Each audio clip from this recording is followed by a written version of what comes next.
ओम साईं राम। मैं पूजा बाबा की बेटी बाबा से आज्ञा लेकर श्री साईं सच्चरित्र के अध्याय 49 का पठन शुरू कर रही हूँ। श्री साईं सच्चरित्र अध्याय 49। परीक्षा। हरि कानोबा, सोमदेव स्वामी, नाना साहिब चंदोरकर की कथाएं। प्रस्तावना।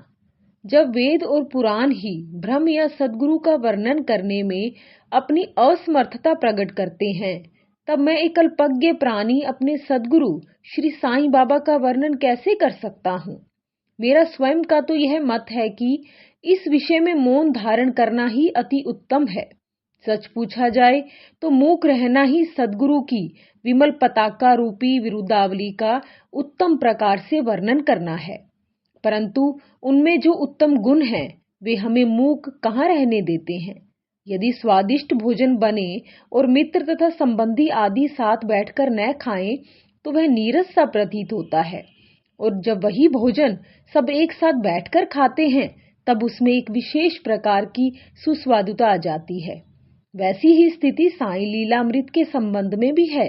इसका एकांत में रसास्वादन कभी नहीं हो सकता। यदि मित्र और पारिवारिक जन सभी मिलकर इसका रस लें तो और भी अधिक आनंद आ जाता है। श्री साईं बाबा स्वयं ही अंत्य प्रेरणा कर अपनी इच्छानुसार ही इन कथाओं को मुझसे वर्णित करा रहे हैं। इसलिए हमारा तो केवल इतना ही कर्तव्य है कि अनन्य भाव से उनके शरणागत होकर उनका ही ध्यान करें। तप, साधन, तीर्थ यात्रा, व्रत एवं यज्ञ और दान से हरि भक्ति श्रेष्ठ है, और सद्गुरु का ध्यान इन सब में परम श्रेष्ठ है। इसलिए सदैव मुख से साईं नाम का स्मरण कर उनके उपदेशों का निधिध्यासन एवं स्वरूप का चिंतन कर हृदय में उनके प्रति सत्य और प्रेम के भाव से समस्त चेष्टाएं उनके ही निमित्त करनी चाहिए। भव बंधन से मुक्त होने का इससे उत्तम साधन और कोई नहीं। यदि हम उपयुक्त विधि से कर्म करते जाएं तो साईं को विवश होकर हमारी सहायता कर हमें मुक्ति प्रदान करनी ही पड़ेगी। अब इस अध्याय की कथा श्रवण करें। हरि कानोबा। बंबई के हरि कानोबा नामक एक महानुभाव ने अपने कई मित्रों और संबंधियों से साईं बाबा की अनेक लीलाएं सुनी थी, परंतु उन्हें विश्वास ही न होता था, क्योंकि वे संशयालु प्रकृति के व्यक्ति थे। अविश्वास उनके हृदय पटल पर अपना आसन जमाए हुए था। वे स्वयं बाबा की परीक्षा करने का निश्चय करके अपने कुछ मित्रों सहित बंबई से शिरडी आए। उन्होंने सिर पर एक जरी की पगड़ी और पैरों में नए सैंडल पहन रखे थे। उन्होंने बाबा को दूर से ही देखकर उनके पास जाकर उन्हें प्रणाम तो करना चाहा, परंतु उनके नए सैंडल इस कार्य में बाधक बन गए। उनकी समझ में नहीं आ रहा था कि अब क्या किया जाए। तब उन्होंने अपनी सैंडल मंडप के एक सुरक्षित कोने में रखी और मस्जिद में जाकर बाबा के दर्शन किए। उनका ध्यान सैंडलों पर ही लगा रहा। उन्होंने बड़ी नम्रता पूर्वक बाबा को प्रणाम किया और उनसे प्रसाद और उदी प्राप्त कर लौट आए। पर जब उन्होंने कोने में दृष्टि डाली तो देखा कि सैंडल तो अंतर्धान हो चुके हैं। पर्याप्त छानबीन भी व्यर्थ हुई और अंत में निराश होकर वे अपने स्थान पर वापस आ गए। स्नान, पूजन और नैवेद्य आदि अर्पित करके वे भोजन करने को तो बैठे, परंतु वे पूरे समय उन सैंडलों के चिंतन में ही निमग्न रहे। भोजन कर मुंह हाथ धोकर जब वे बाहर आए तो उन्होंने एक मराठा बालक को अपनी ओर आते देखा, जिसके हाथ में डंडे के एक कोने पर एक नए सैंडलों का जोड़ा लटका हुआ था। उस बालक ने हाथ धोने के लिए बाहर आने वाले लोगों से कहा कि बाबा ने मुझे यह डंडा हाथ में देकर रास्तों में घूम घूम कर हरि के बेटा जरी का फेटा की पुकार लगाने को कहा है, तथा जो कोई कहे कि सैंडल हमारे हैं उससे पहले यह पूछना कि क्या उसका नाम हरि और उसके पिता का क अर्थात कानोबा से है।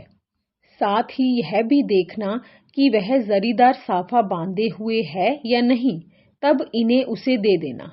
बालक का कथन सुनकर हरि कानोबा को बेहद आनंद व आश्चर्य हुआ। उन्होंने आगे बढ़कर बालक से कहा कि ये हमारे ही सैंडल हैं। मेरा ही नाम हरि और मैं ही कानोबा का पुत्र हूँ। यह मेरा जरी का साफा देखो। बालक संतुष्ट हो गया और सैंडल उन्हें दे दी। उन्होंने सोचा कि मेरी जरीदार पगड़ी तो सबको ही दिख रही थी, हो सकता है कि बाबा की भी दृष्टि में आ गई हो, परंतु यह मेरी शिरडी यात्रा का प्रथम अवसर है। फिर बाबा को यह कैसे विदित हो गया कि मेरा ही नाम हरि है और मेरे पिता का कानोबा? वह तो केवल बाबा की परीक्षार्थ वहां आया था। उसे इस घटना से बाबा की महानता विदित हो गई, उसकी इच्छा पूर्ण हो गई और वह सहर्ष घर लौट गया। सोमदेव स्वामी। अब एक दूसरे संशयालु व्यक्ति की कथा सुनिए जो बाबा की परीक्षा करने आया था। काका साहेब दीक्षित के भ्राता श्री भाईजी नागपुर में रहते थे। जब वे सन 1906 में हिमालय गए थे, तब उनका गंगोत्री घाटी के नीचे हरिद्वार के समीप उत्तर काशी में एक सोमदेव स्वामी से परिचय हो गया। दोनों ने एक दूसरे के पते लिख लिए। 5 वर्ष पश्चात सोमदेव स्वामी नागपुर में आए और भाई जी के यहाँ ठहरे। वहां श्री साईं बाबा की कीर्ति सुनकर उन्हें बड़ी प्रसन्नता हुई तथा शिरडी जाकर बाबा के दर्शन करने की तीव्र उत्कंठा हुई। मनमाड़ और कोपरगाम निकल जाने पर वे एक तांगे में बैठकर शिरडी को चल पड़े। शिरडी के समीप पहुंचने पर उन्होंने दूर से ही मस्जिद पर 2 ध्वज लहराते देखे। सामान्यतः देखने में आता है कि भिन्न भिन्न संतों का बर्ताव, रहन सहन और बाह्य सामग्रियां प्राय भिन्न प्रकार की रहा करती हैं, परंतु केवल इनसे ही संतों की योग्यता का आंकलन कर लेना बड़ी भूल है। सोमदेव स्वामी कुछ भिन्न प्रकृति के थे।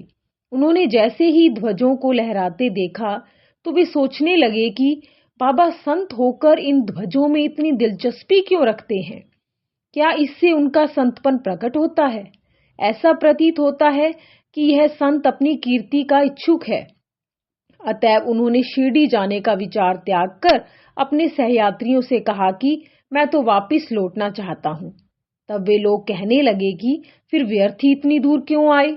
अभी केवल ध्वजों को देखकर तुम इतने उद्गिन हो उठे हो, तो जब शिरडी में रथ, पालकी, घोड़ा और अन्य सामग्रियां देखोगे तब तुम्हारी क्या दशा होगी?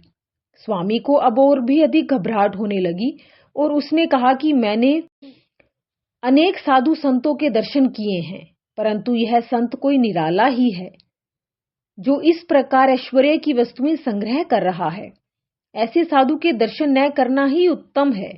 ऐसा कहकर वे वापस लौटने लगे। तीर्थयात्रियों ने प्रतिरोध करते हुए उन्हें आगे बढ़ने की सलाह दी और समझाया कि तुम यह संकुचित मनोवृत्ति छोड़ दो। मस्जिद में जो संत हैं वे इन ध्वजाओं और अन्य सामग्रियों या अपनी कीर्ति का स्वप्न में भी सोच विचार नहीं करते। ये सब तो उनके भक्तगण प्रेम और भक्ति के कारण ही उनको भेंट किया करते हैं। अंत में वे शिरडी जाकर बाबा के दर्शन करने को तैयार हो गए। मस्जिद के मंडप में पहुंचकर तो वे द्रवित हो गए। उनकी आंखों से अश्रुधारा बहने लगी और कंठ रुंध गया। अब उनके सब दूषित विचार हवा हो गए और उन्हें अपने गुरु के शब्दों की स्मृति हो आई कि मन जहां अति प्रसन्न और आकर्षित हो जाए, उसी स्थान को ही अपना विश्राम धाम समझना।